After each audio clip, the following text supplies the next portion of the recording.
For nearly 25 years, Merv Griffin sat face-to-face with the most powerful people in American entertainment. From 1962 until 1986, his talk show welcomed movie stars, singers, comedians, and cultural icons who shaped how America saw itself. Viewers at home saw charm, confidence, and carefully controlled public images. They saw laughter, applause, and polished stories designed for television. But what made Merv Griffin different from many other hosts was not what happened during those televised moments.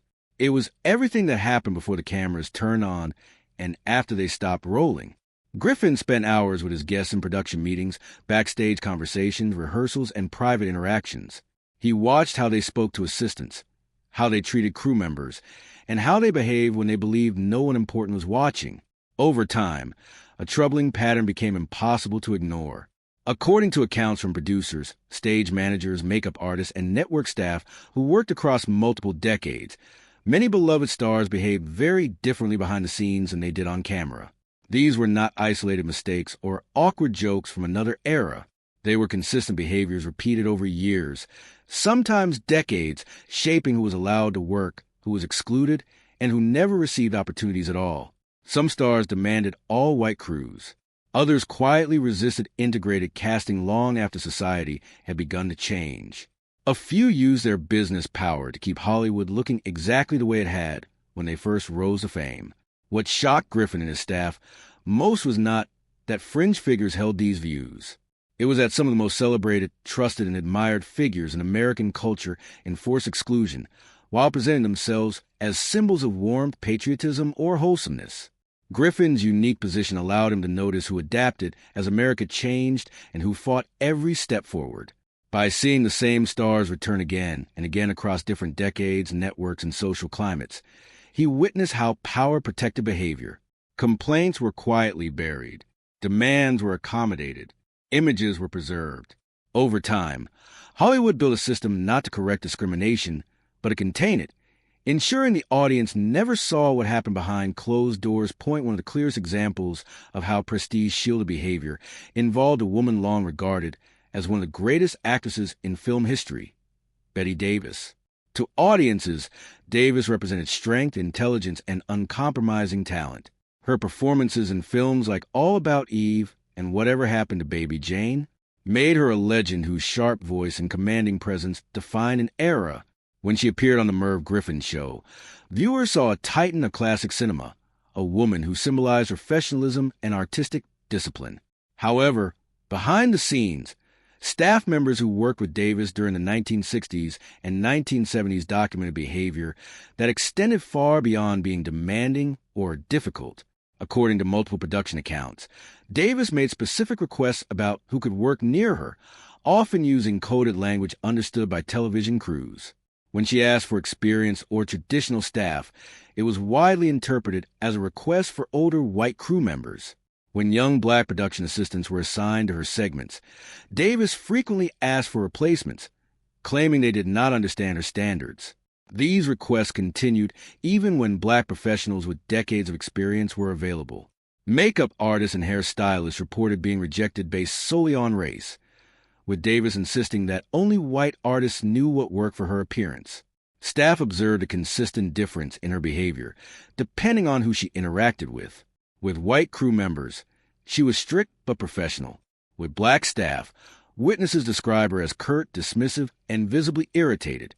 Complaints were quietly brushed aside because of her legendary status. Studio executives and network producers protected her image at all costs, framing her behavior as simply part of her demanding personality. Her talent made her valuable, and that value ensured accountability never reached the public. Davis often spoke publicly about declining standards in Hollywood and the industry becoming too modern. Language insiders understood clearly. Her prestige allowed her to enforce invisible boundaries without consequence, shaping working environments that excluded others while preserving the myth of her greatness. While Bette Davis used reputation and artistic authority to enforce exclusion, the behavior of Joan Crawford revealed how fading power could harden resentment into open hostility. Crawford's public image was one of elegance, discipline, and old Hollywood royalty. Her life story, rising from poverty to superstardom, embodied the American dream as Hollywood once sold it. When she appeared on the Merv Griffin show, audiences saw controlled movements, perfect posture, and a woman who carried herself as if the golden age still revolved around her. Yet staff members who worked with Crawford across the late 1960s and early 1970s documented a steady shift as television crews became younger and more diverse. Crawford resisted these changes consistently and visibly. She requested familiar staff, a phrase widely understood as a preference for older white crew members from segregated Hollywood. When these requests were not met, her displeasure was immediate. More troubling were her demands for separate facilities when black performers or crew members were present. These requests were often framed as privacy or comfort, but in practice they created segregated working environments. Crawford frequently spoke about the industry losing its standards, using nostalgic language that insiders recognized as longing for a past that excluded others. Staff members noted that her behavior grew harsher as her relevance declined. Resentment seemed to harden into bitterness, often directed at young black assistants who represented a future she felt pushed out of.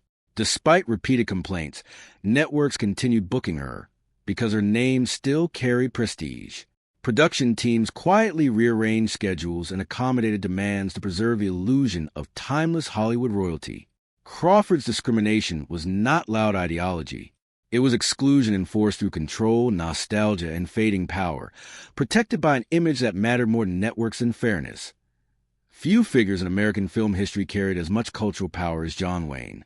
When he appeared on the Merv Griffin show, audiences did not just see an actor.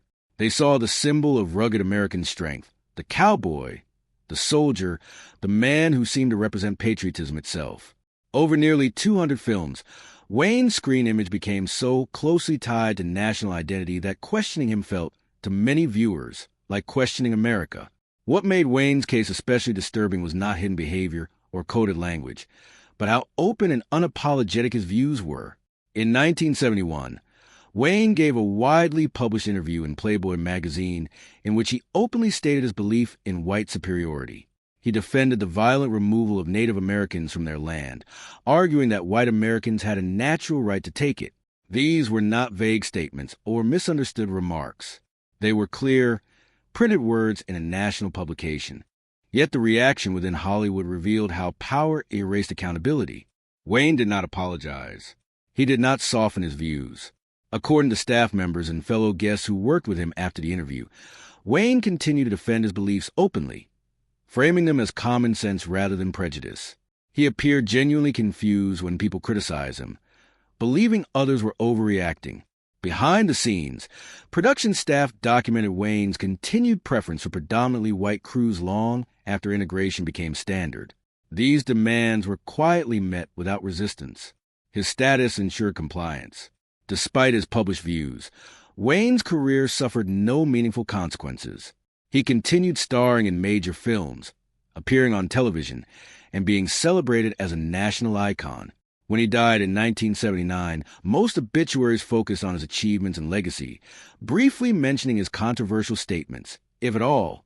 His beliefs were framed as opinions from another time rather than an ideology that contradicted the heroic image he sold. Wayne's case revealed a harsh truth about old Hollywood. When a star became powerful enough, even openly racist beliefs could be absorbed, minimized, and buried beneath myth. While John Wayne represented open defiance, Doris Day demonstrated how exclusion could exist behind sweetness and reassurance.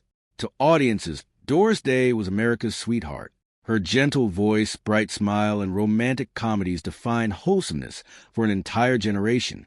She did not appear threatening or powerful. Yet by the late 1960s, she held significant control behind the scenes.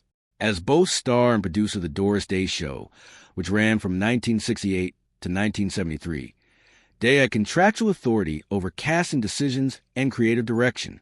Network diversity reports from that period reveal a striking pattern. Despite being set in San Francisco, one of the most diverse cities in the country, the show remained overwhelmingly white across 5 seasons. This was not accidental. Production memos show executives raising concerns about representation and suggesting more integrated casting. Day consistently resisted these changes, arguing that diversity conflicted with the traditional and wholesome image her audience expected. Within production circles, that language carried a clear meaning. Wholesome was understood as safe, and safe meant white. Her exclusion extended beyond on-screen roles. Employment records show that her production company also followed hiring patterns that limited opportunities for black professionals behind the scenes. What made Day's case especially significant was choice. Unlike earlier stars trapped by studio systems, she owned her company.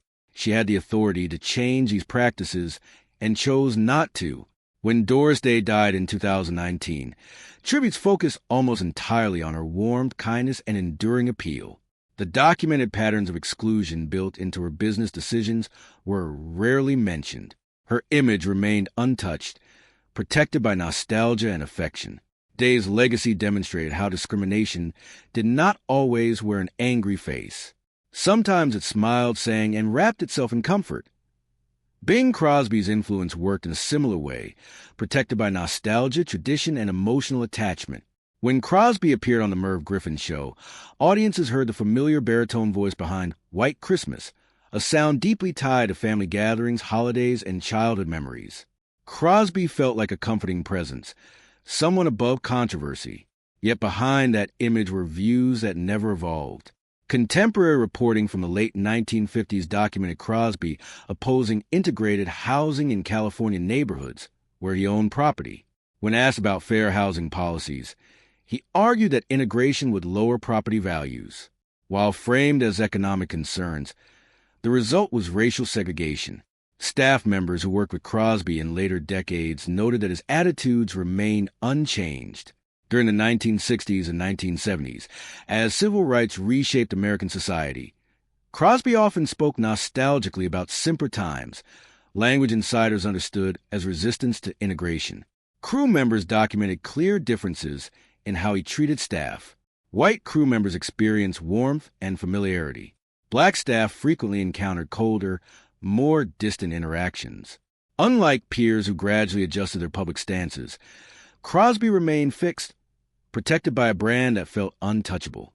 Criticizing him felt to many Americans like criticizing Christmas itself.